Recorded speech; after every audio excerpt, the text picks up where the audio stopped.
Les 6 cygnes. Conte des frères Grimm.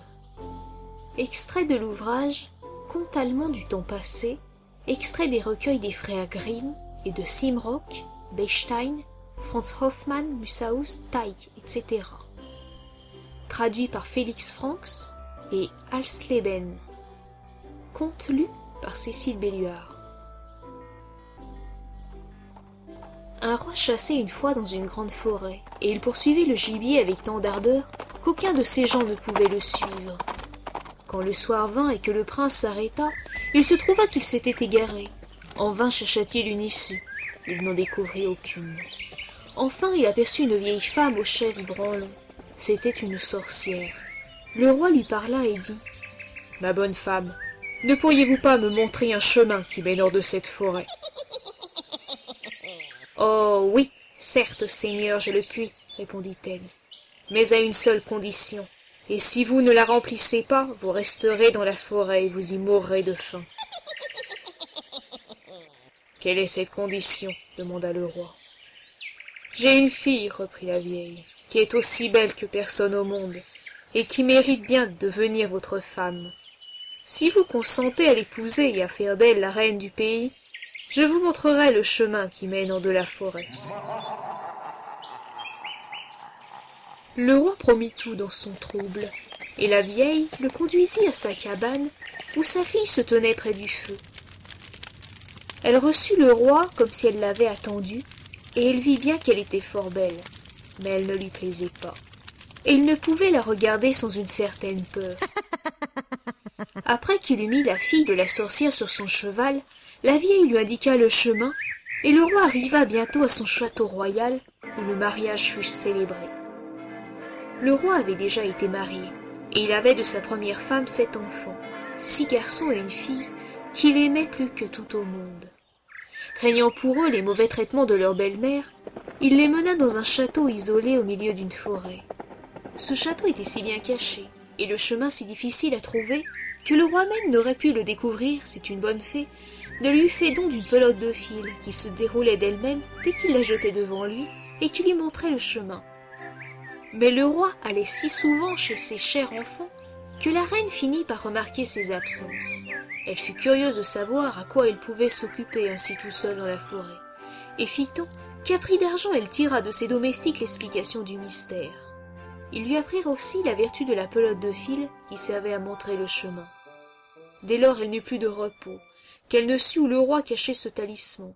Puis elle fabriqua de petites chemises de soie, et comme sa mère lui avait enseigné 1000 sortilèges, elle eut bientôt fait d'y coudre un charme. Une fois que le roi était à la chasse, elle prit les chemises, alla dans la forêt, et le fil lui montra le chemin. Les enfants, voyant venir de loin quelqu'un, pensèrent que c'était leur bon père, et ils sautaient de joie. Mais la marâtre jeta sur chacun d'eux une des chemises, et la chemise n'eut pas plutôt touché leur corps qu'ils furent changés en cygnes et s'envolèrent au-dessus de la forêt. La reine se retourna joyeuse dans sa demeure, croyant s'être débarrassée des enfants de son mari. Mais la petite fille ne se trouvait point avec les autres, et la marâtre n'avait pas entendu parler d'elle.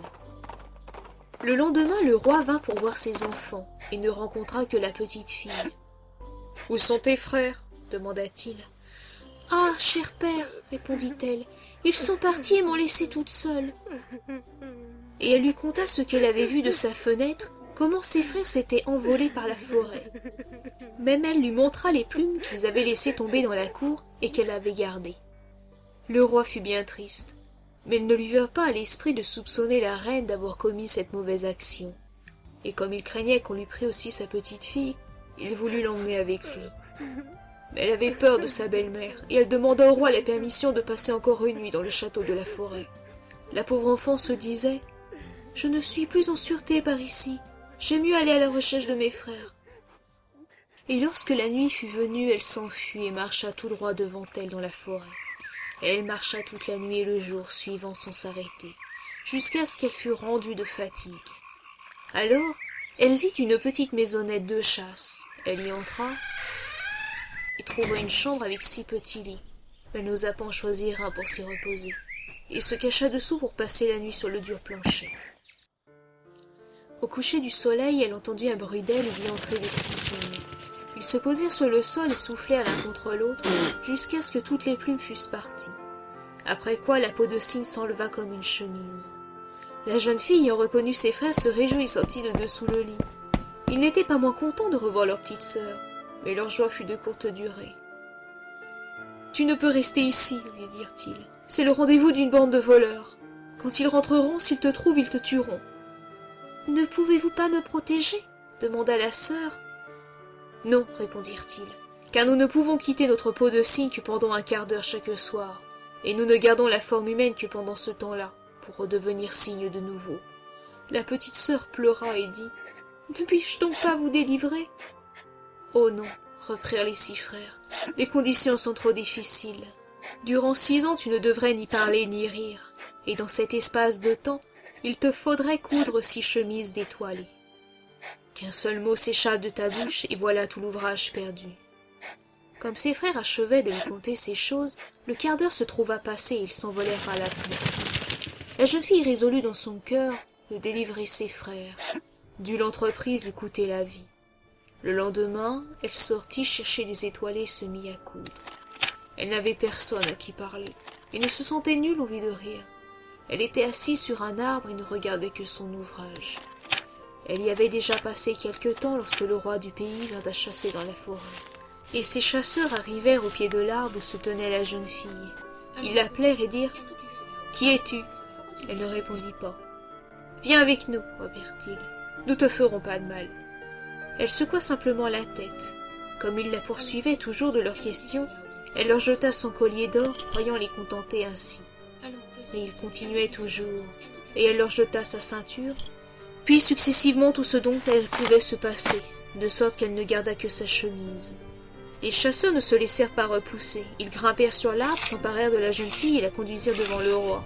« Qui es-tu » lui demanda-t-il. « Et que faisais-tu sur cet arbre » Mais elle ne répondit pas. En vain il l'interrogea dans toutes les langues qu'il savait. Elle resta muette comme un poisson. Cependant elle était si belle que le cœur du roi en fut touché, et qu'il se sentit pris d'un violent amour pour elle. Il la couvrit de son manteau, la mit devant lui sur son cheval et l'emmena dans son château. Là, il lui fit faire de riches habits, dans lesquels elle parut belle comme le jour. Mais il ne pouvait tirer d'elle un seul mot. Il la plaça auprès de lui à table, et ses manières et son air modeste lui plurent tant qu'il dit « Je veux l'épouser ou personne au monde. » En effet, quelques jours après, il se mariait avec elle. Or le roi avait une méchante mère qui était mécontente de ce mariage et parlait mal de la jeune reine. Qui savait d'où elle sortait, cette fillette incapable même de parler? Elle n'était certes pas digne d'un roi. Au bout d'un an, lorsque la reine mit au monde son premier enfant, la vieille l'enleva et barbouilla de sang la bouche de la reine pendant son sommeil. Puis elle s'en fut chez le roi accuser la pauvre mère d'être une anthropophage. Le roi, pourtant, n'en voulut rien croire, et ne souffrit pas qu'on lui fît le moindre mal. Elle était toujours occupée à coudre des chemises et ne s'inquiétait pas d'autre chose. La fois d'ensuite, la reine ayant donné le jour à un beau garçon, la rusée marâtre usa de la même supercherie. Mais le roi ne put encore se résoudre à croire aux paroles de sa mère et dit « Elle est trop pieuse et trop bonne pour avoir fait cela. Si elle n'était pas muette et pouvait se défendre, son innocence serait bientôt reconnue. » Cependant, lorsque la vieille enlevée pour la 3e fois l'enfant nouveau-né recommençait d'accuser la reine, le roi ne put faire autrement que de livrer sa femme au juge, et elle fut condamnée à périr sur le bûcher. Le jour de l'exécution arrivé, c'était aussi le dernier jour des 6 années pendant lesquelles elle ne devait ni parler ni rire. Les 6 chemises étaient presque finies et il ne manquait plus que la manche gauche à la dernière pour compléter la délivrance des 6 frères grâce à la tendresse patiente de leur sœur et rompre la puissance du charme. Tandis qu'on la menait au bûcher, elle tenait les chemises détoilées sous son bras, et quand elle y fut montée comme on allait allumer le feu, elle regarda en l'air et vit des cygnes au nombre de 6 s'avancer à tire d'aile. Alors elle sentit que sa délivrance approchait aussi, et le cœur lui bondit de joie. Les cygnes volèrent jusqu'à elle, et se penchèrent pour qu'elle pût leur mettre les chemises. Dès que celles-ci eurent touché leur corps, la peau de cygne tomba de leurs membres, et les 6 frères apparurent aux yeux de celle qui les avait sauvés, frais et bien portants. Au plus jeune seulement il manquait un bras, et il avait une aile de cygne à la place. Ils s'embrassèrent tous avec joie, et la reine allant trouver le roi qui était dans la consternation commença à parler et lui dit « cher époux, maintenant je puis parler, vous jurer que je suis innocente et que j'ai été accusée faussement. » Elle lui raconta alors les tromperies de la vieille qui avait dérobé les 3 enfants et les avait cachés. On les envoya chercher à la grande joie du roi, et la méchante belle-mère fut liée sur le bûcher et réduite en cendres. Et le roi et la reine vécurent longtemps heureux avec leurs 6 frères.